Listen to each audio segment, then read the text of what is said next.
Oke, assalamualaikum warahmatullahi wabarakatuh. Alhamdulillah, puji syukur kehadirat Allah Subhanahu wa Ta'ala. Kita masih diberikan kesehatan, kekuatan, serta keberkahan oleh Allah Subhanahu wa Ta'ala. Eh, Alhamdulillah, pada kesempatan kali ini, saya bisa sedikit sharing tentang sistem memori pada komputer, yaitu untuk tugas dari Bapak Yustian dengan yang mata kuliah arsitektur komputer. Perkenalkan, saya Andi Muhammad Rafi dari Universitas Mulia, program S1 Teknik Informatika. Ini sudah saya buat makalahnya untuk tugas dari beliau, dari beberapa yang pertama, untuk latar belakang, komputer modern memiliki kebutuhan yang semakin tinggi dalam bidang kecepatan, prosesor cepat, dan efisien perlu diimbangi dengan sistem memori yang mampu menyediakan data dengan cepat dan efisien. Seiring dengan perkembangan teknologi, terdapat peningkatan kapasitas dan kecepatan akses pada memori komputer. Jadi, memori ini sangat mempengaruhi pada komputer itu sendiri ya, teman-teman. Memori utama pada memori utama itu ada RAM, yaitu menjadi kapasitas terbesar untuk menjalankan suatu program yang lebih kompleks. Ada juga memori cache hadir sebagai solusi untuk mengatasi perbedaan kecepatan akses. Yang begitu juga ada memori sekunder seperti hard disk, solid, solid state drive, SSD, dan yang selanjutnya ada rumusan masalah di mana berdasarkan latar belakang di atas, maka penjelasan makalah ini adalah bagaimana peran memori RAM untuk mendukung kinerja, apa kebutuhan dan kapasitas kecepatan akses pada memori, bagaimana memori saja dapat mengatasi perbedaan, bagaimana peran memori sekunder HDD atau SSD dalam menyimpan jangka panjang, apa itu virtual memory dan bagaimana kemungkinan sistem operasi untuk melalui komputer, bagaimana perkembangan teknologi sistem memori, ruang lingkup pembahasan, bagaimana ini menjelaskan tentang batasan-batasan materi yang akan dibahas ke depan. Pertama ada jenis memori, ada yang kedua ada peran dan fungsi masing-masing jenis memori, pentingnya kapasitas dan kecepatan akses, peran memori saja dalam mengatasi perbedaan, peran memori HDD, SSD, penggunaan virtual memory sebagai mekanisme pengolahan memori, pengaruh perkembangan teknologi dalam sistem memori pada kinerja, dan selanjutnya kita akan tujuan dan manfaatnya. Adapun tujuan dan manfaat pembahasan mengenai sistem memori pada komputer, yang itu yang pertama ada memahami peran sistem memori, yang kedua mengetahui jenis-jenis memori, yang ketiga memahami karakteristik memori, yang keempat meningkatkan kinerja komputer, yang kelima mengetahui pengaruh teknologi terbaru. Oke, kita masuk ke bab 2, yaitu suatu pembahasan di mana pengertian sistem memori. Sistem memori pada komputer adalah suatu komponen yang penting yang digunakan untuk menyimpan dan mengakses data dan instruksi yang diperlukan oleh prosesor. Memori komputer dapat dibagi menjadi beberapa jenis berdasarkan kecepatan akses, kapasitas, dan sifat penyimpanan data. Berikut adalah penjelasan mengenai beberapa sistem memori yang umum digunakan pada komputer. Yang pertama ada memori utama yaitu RAM. Memori utama yang disebut juga random access memory merupakan memori yang digunakan untuk menyimpan data dan instruksi yang sedang aktif digunakan oleh prosesor. RAM memiliki kecepatan akses yang tinggi dan kapasitas yang cukup besar. Yang kedua ada memori cache, di mana memori cache adalah tingkat memori yang berada di antara prosesor dan memori utama. Tujuan utama cache adalah menyimpan dan data instruksi yang sering digunakan oleh prosesor agar dapat diakses lebih cepat. Cache memiliki kecepatan akses yang sangat tinggi dibandingkan dengan RAM, namun kapasitasnya lebih kecil.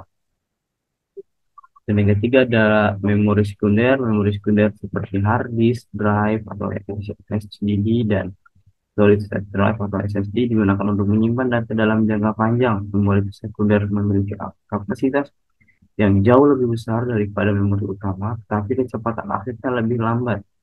Data dari memori sekunder harus dipindahkan ke memori utama sebelum dapat digunakan oleh prosesor.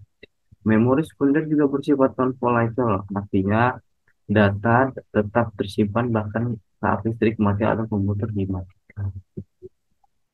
Yang keempat ada memori baca atau ROM. Memori baca atau read only memory adalah jenis memori yang berisi instruksi atau data yang dapat diubah setelah diisikan ke dalamnya. ROM sering digunakan untuk menyimpan firmware seperti BIOS pada komputer.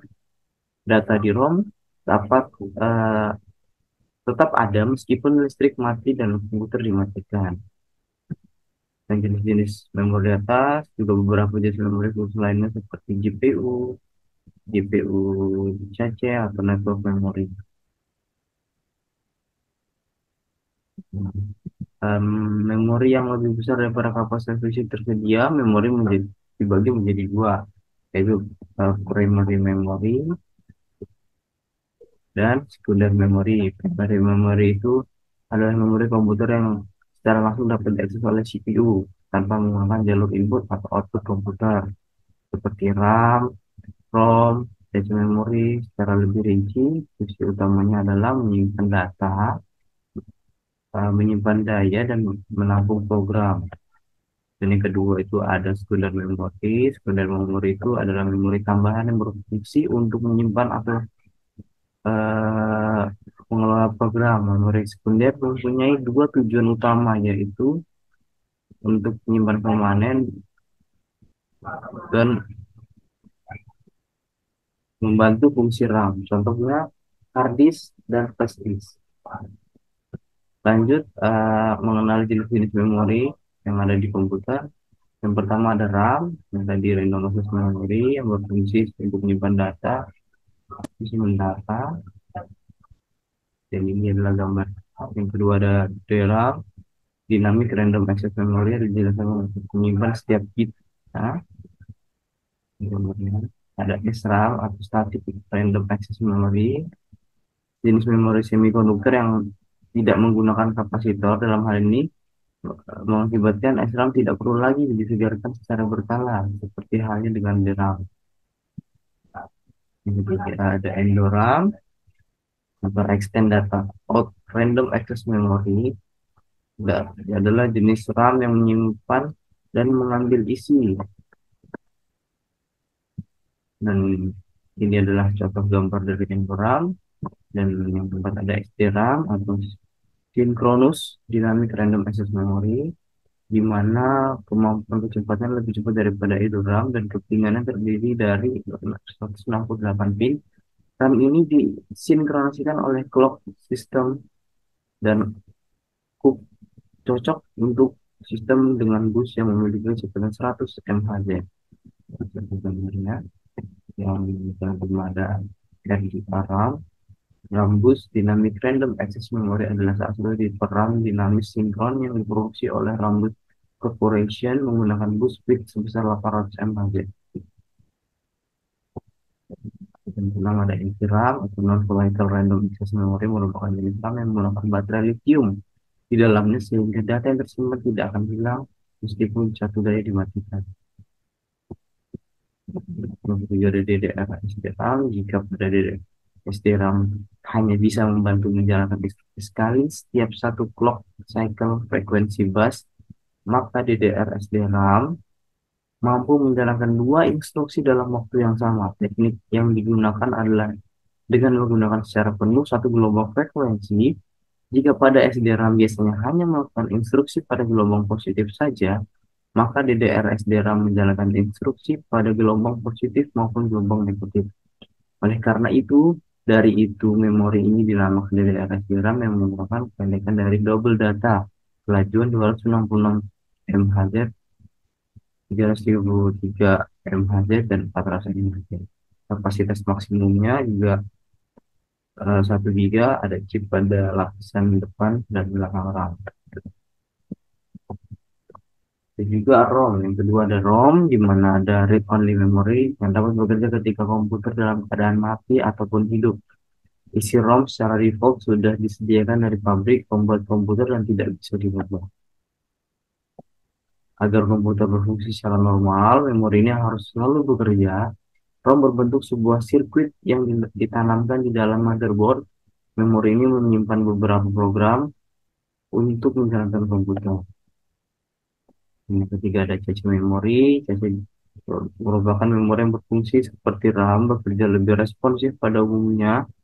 Cache ditempatkan di dalam CPU yang digunakan untuk menyimpan instruksi sebelum diberikan ke memori utama. Adanya cache akan mempermudah komputer menemukan informasi mengenai penyimpanan yang lebih besar sehingga ekstraksi data bisa berjalan lebih cepat. Dan kesimpulannya adalah pembahasan dari sistem memori ini adalah sistem memori pada komputer terdiri dari beberapa jenis termasuk RAM, ROM, dan HDD dan SSD. Memori utama RAM memiliki peran sentral yang mendukung kinerja sistem komputer. Kapasitas dan kecepatan akses RAM mengenai kemungkinan komputer program kompleks dan memproses data dalam jumlah besar secara simultan. Memori cache berfungsi sebagai tingkat memori yang menyimpan data dan instruksi yang sering digunakan oleh prosesor. Penyimpan data yang sering digunakan di dekat prosesor pada cache mempercepat akses data dan mengurangi waktu tunggu prosesor. Memori sekunder, HDD, dan SSD digunakan untuk menyimpan data dalam jangka panjang. HDD menyediakan kapasitas yang lebih besar, sedangkan SSD memiliki kecepatan data yang lebih tinggi. Penggunaan virtual memory kemungkinan sistem operasi mengelola memori dengan lebih efisien. Perkembangan teknologi dalam sistem memori seperti SSD telah menghadirkan peningkatan signifikan dalam hal kecepatan transfer data dan kinerja sistem komputer secara keseluruhan.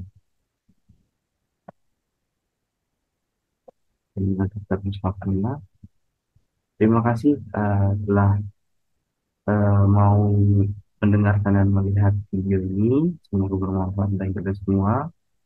Akhir kata, jika ada kata atau kurang paham bisa dibaca secara uh, perlahan. Akhir kata, Assalamualaikum warahmatullahi wabarakatuh.